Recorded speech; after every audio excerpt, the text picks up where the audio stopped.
Hello Kitchenatics! Welcome to my channel. Tayo naman ngayon ay gagawa ng panibagong recipe ulit. At ang ating recipe for today ay ang kalamay ube.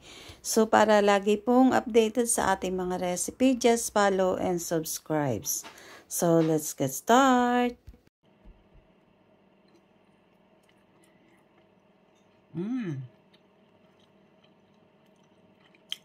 Super sarap.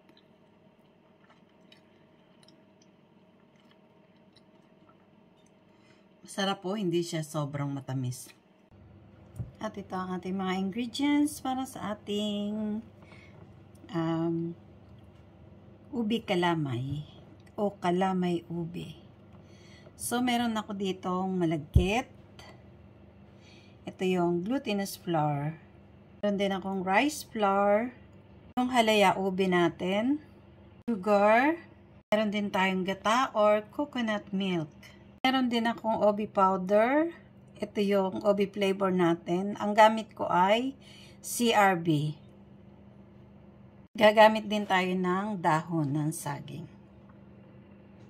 So ngayon, lalagyan na natin yung ating gata. Wala pa pong apoy yung ating kawali. Hindi pa natin pinaiinit. Ngayon, lagay na rin natin yung ating ubi powder. So, para matunaw siya.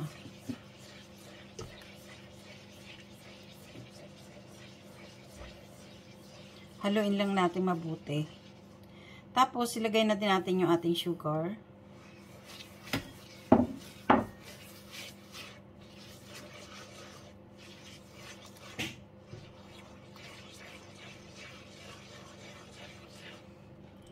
So, ilalagay na rin natin yung ating ube.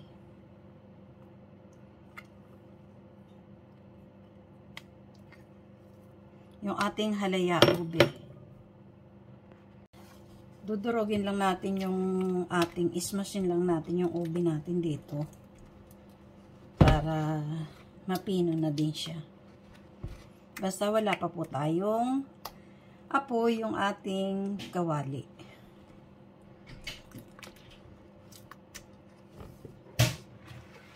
So, ngayon, lalagay naman natin yung ating glutinous flour. Yan. Haluin din natin mabuti.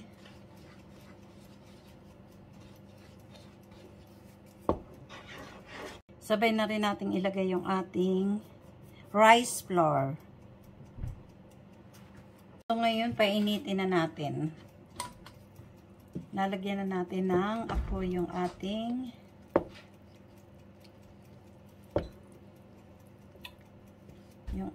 kalamay. Mag-i-start na tayo magluto.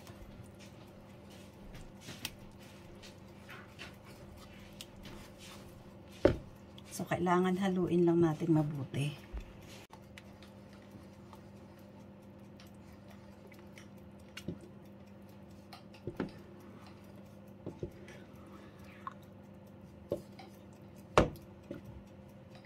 Habang niluluto natin yung ating kalamay, maggawa naman tayo ng latik. So, ito yung aking gagawin latik. Galing lang sa lata ang ating mga sangkap na gata.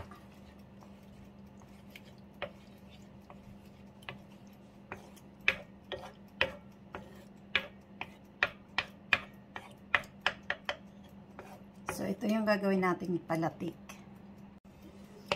So, pag ganitong kumukulo na yung ating gata, kailangan nating halu-haluin.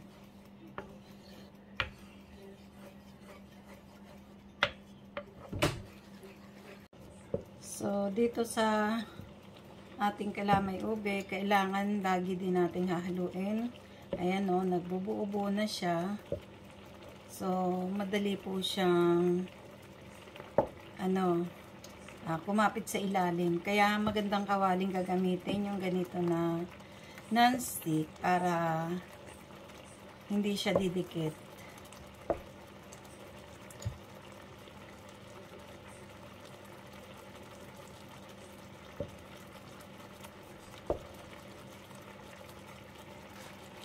So, ito yung lata natin. Haluin lang natin ng haluin. Dalawa po yung hinahalo ko kasi sabay ko na siyang isinalang para mabilis. Mabilis yung pagluto. Kaya kabilaan yung aking kamay nung paghalo. So, dito naman sa kabila, ang halo natin. Ayan. Medyo nabubuo na siya.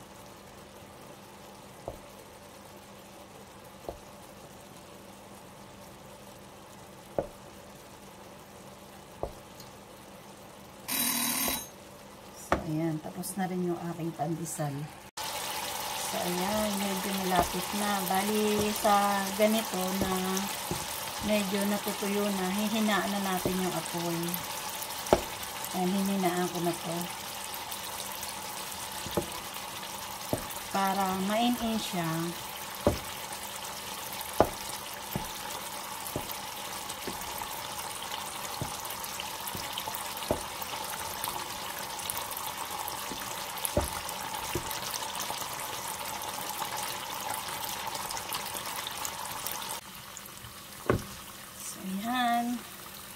Medyo nalalapit na.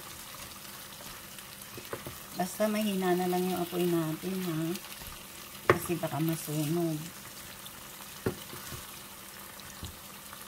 May sagwa na tayong dalawa. Kailangan kasi mainin natin yan. So, ito na yung ating latik. Ayan. Sa lata lang po yan, pero nakita nyo, nagmamantika. Maganda kasing klase yung binibili ko. Medyo may kamahalan, pero maganda siya. Kung nandito kayo sa Sweden, yung made in Sri Lanka na kulay blue. Extra creamy, ito yon. Extra creamy. May dalawang klase kasi yung Sri Lanka. Yung galing sa Sri Lanka. Isang creamy lang at isang extra. Yung creamy lang, bali, ano yun, may latik din, pero hindi siya maraming katulad nito. Nagmamantika rin siya. Dito naman tayo sa kabila. Dala-dalawa yung ating ano. Ayan, pag nakikita nyo na nawawala na yung puti-puti, naiin-in na siya. Nagba-violet na siya. Kasi kanina may puti-puti pa siyang marami. Ngayon nawawala na. Ayan, no? Inaano ko. Ginaganyan ko siya. So, yan. Luto na rin yung ating latik. So, yung kabila, luto na rin. Sabay halos silang naluto kasi sabay ko silang nilagay. Kasi nagtitipid sa oras. So, ito, luto na yung ating ube malagkit. So, lalagyan natin ng konting, ito yung oil na kanina.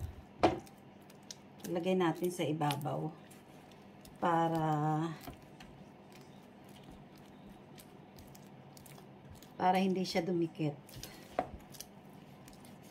Yan.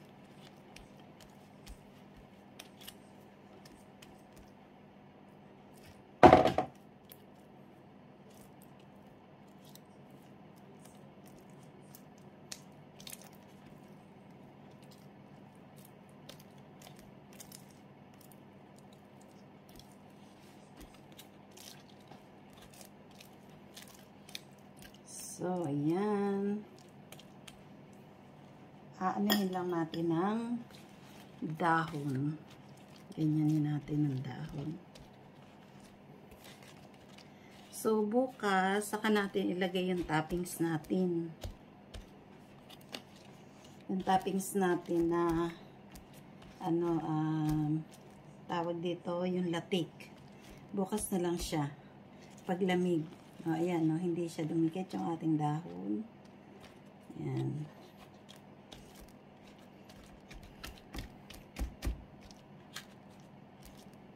Kasi hindi siya yung mamantikang sobra. Gawa ng, ang ginamit lang natin dito ay yung nasa lata. yung isang hindi ko masyadong dinamihan. Pero mas masarap lalo kung yung fresh na gata. So, ito na yung ating ubi kalamay. So, ayan po. Natikman ko na sa dulo. Ang sarap-sarap niya. Napakasarap. So, iaano lang natin. Pantay.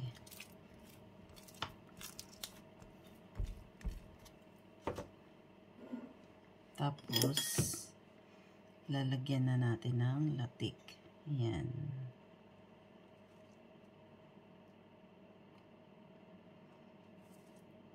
Marami din po yung latik na nagawa, oh. Ay, ang sarap po nito. Gawin nyo. At talaga napakasarap.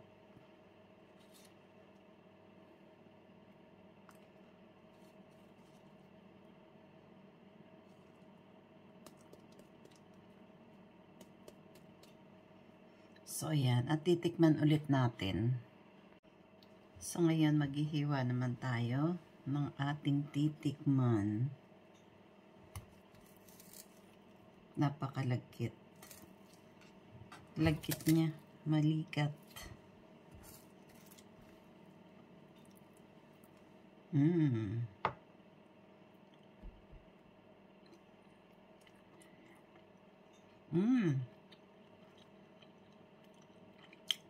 Super sarap.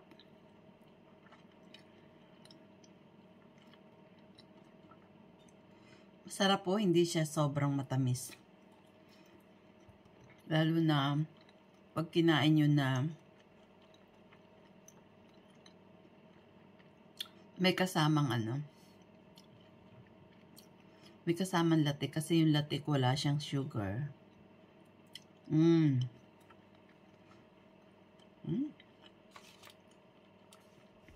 Napakasarap. So, para lagi pong updated sa ating mga recipe, just follow and subscribe. Thank you for watching.